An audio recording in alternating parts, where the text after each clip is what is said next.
Before I start this video, I just want to make an announcement. That is the fact that upload will be slower starting from tomorrow. Why, you ask? Because tomorrow I'll restart school.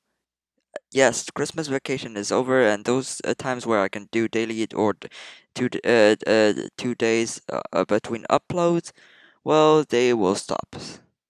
So, yeah. From tomorrow, I might just do every 2 days, or sometimes even every three days, or go back to when my channel just started, and that is weekly. Yes, once per week. I did that when my channel just started. So that's the announcement, and now let's just hop on in the video. Where are you now?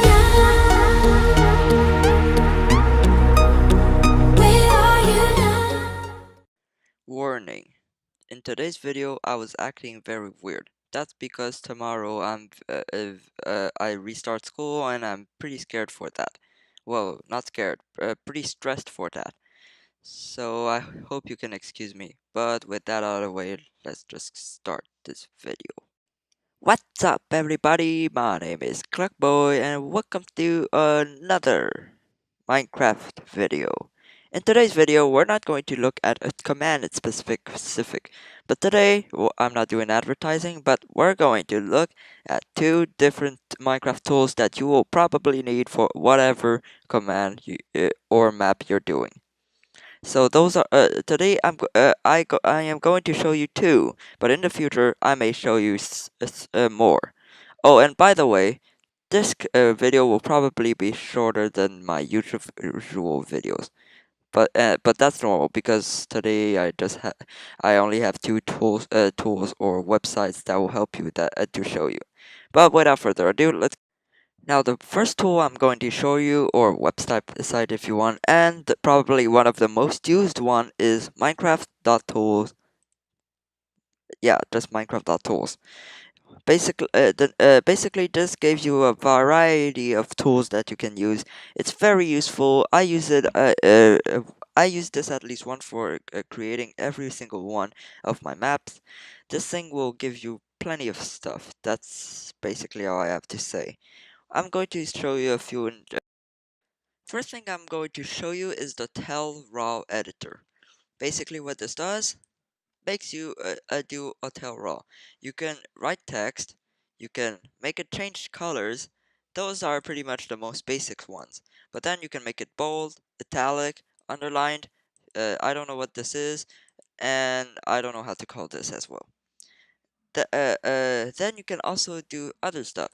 There is the click event. That means if you click this text, what will happen? And then there's the tooltip.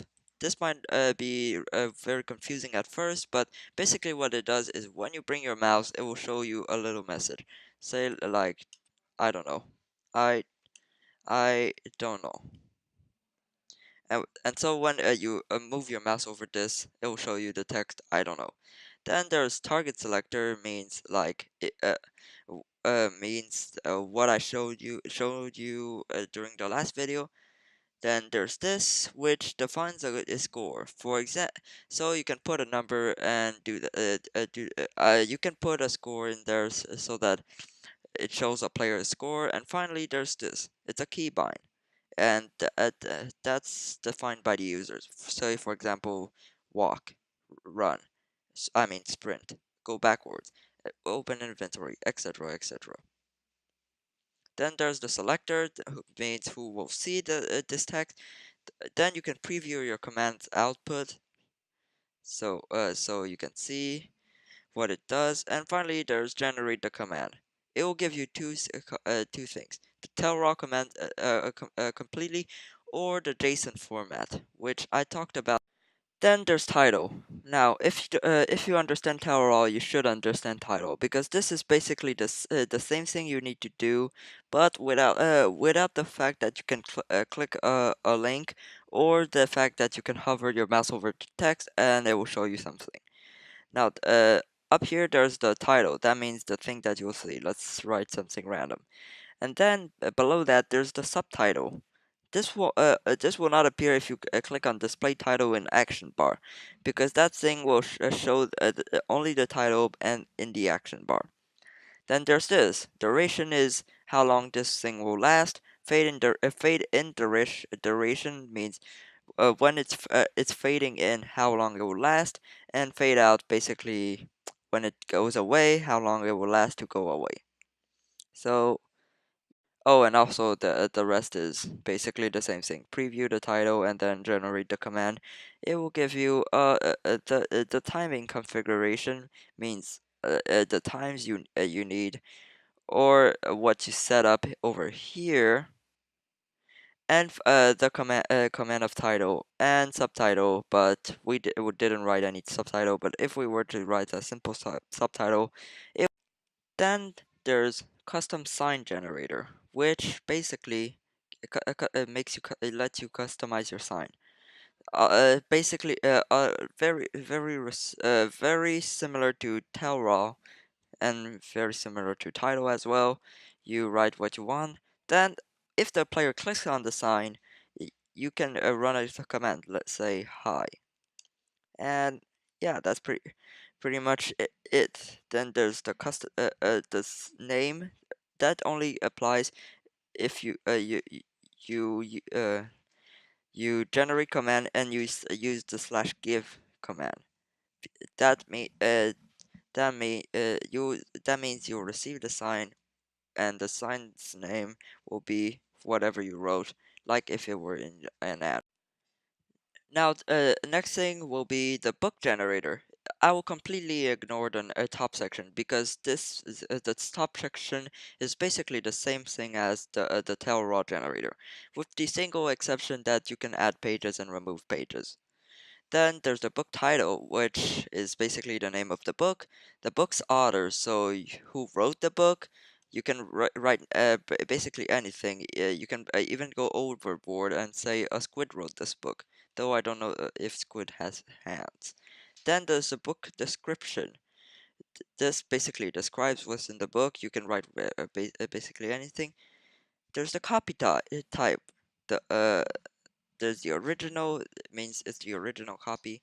The copy of original, copy of the original one, copy of the original, and the tattered, which I don't know what it is. You can preview the book, and finally, of course, generate the command. The last section I'm going to show you about this website is the mob spawner and slash summon command generator, or if you want to make it short, a mob generator. You can create your own custom mob via slash summon, a spawn egg, or a mob spawner. Most basic one, choose the thing you want to summon. I'll just go for a creeper.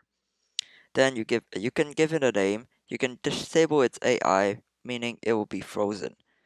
You can make it glow. You can make it have no gravity, which I personally don't understand why it's going to be useful. You can make it equipped with an elytra. This mostly applies with skeleton zombies, but you can let it pick up loot. Then there's something you will never be able to see in normal Minecraft, like anything else in here actually, but you can change yourself to a thousand or one if you want. Every single number counts for one half heart. Fire means the duration of fire. If you type -1 means unlimited. If you type 100 means it will be on fire for 100 seconds after being set on fire. Follow range means the number of blocks where the monster can see you. This mostly obviously applies to hostile mobs. Knockback resistance means the chance it has to resist from a knockback to your attacks. Speed is its movement speed. Silent is, well, basically make it silent. Invulnerable means it's invincible. Yeah, I can imagine a creeper being invincible. I cannot really see this. And then there's a few custom ones for specifically for mobs. For example, I don't see where explosion radius, fuse time, or creeper ignited will be for a pig or some other mobs. So obviously, So these are for custom ones. You should be able to get it by yourself. Then there's a loot table, which you can change from over here. Personally, I never saw where this would be useful. Then there's the things that Creeper will drop, or if you're using zombie skeleton, etc., you can also change what it's wearing. The potion effects, basically the potion effect, the tags, which I don't really understand what it is, and the team, on which team it is. If it's on the team of a specific, if it is on a team, it will not attack the players in the team. So yeah.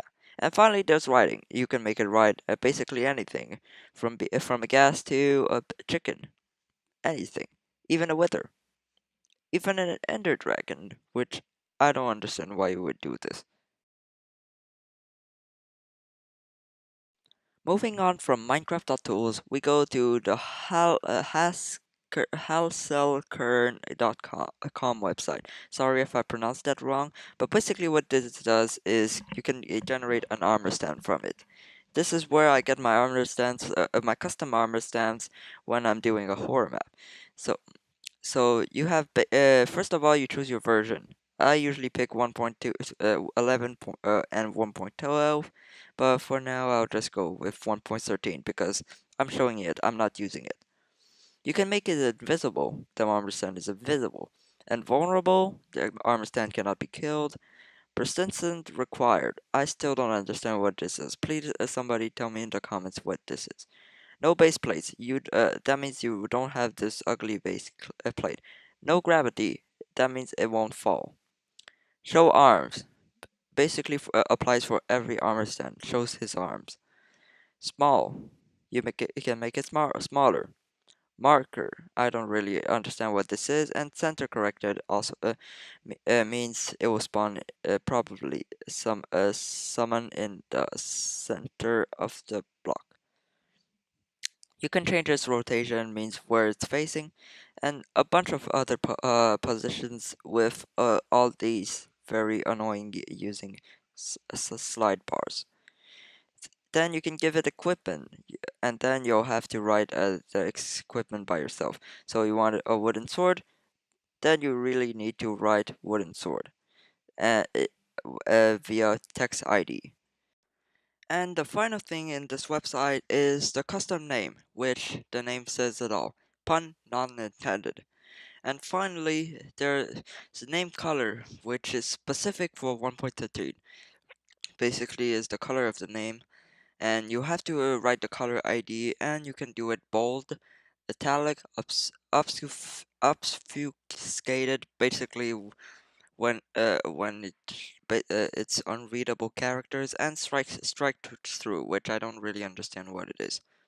And that's about it. Yes, I'm doing my outro on a black screen. That's because today was not in Minecraft, but something about Minecraft, so I didn't know what to do, so I decided just to go with a black screen. But I hope you enjoyed today's video. If you did, smash that like button, and if you want to support me, you already know what to do. Now I hope you can excuse me for my behavior today. I'm very stressed for tomorrow. But thanks a lot for watching, and I'll see you guys next time.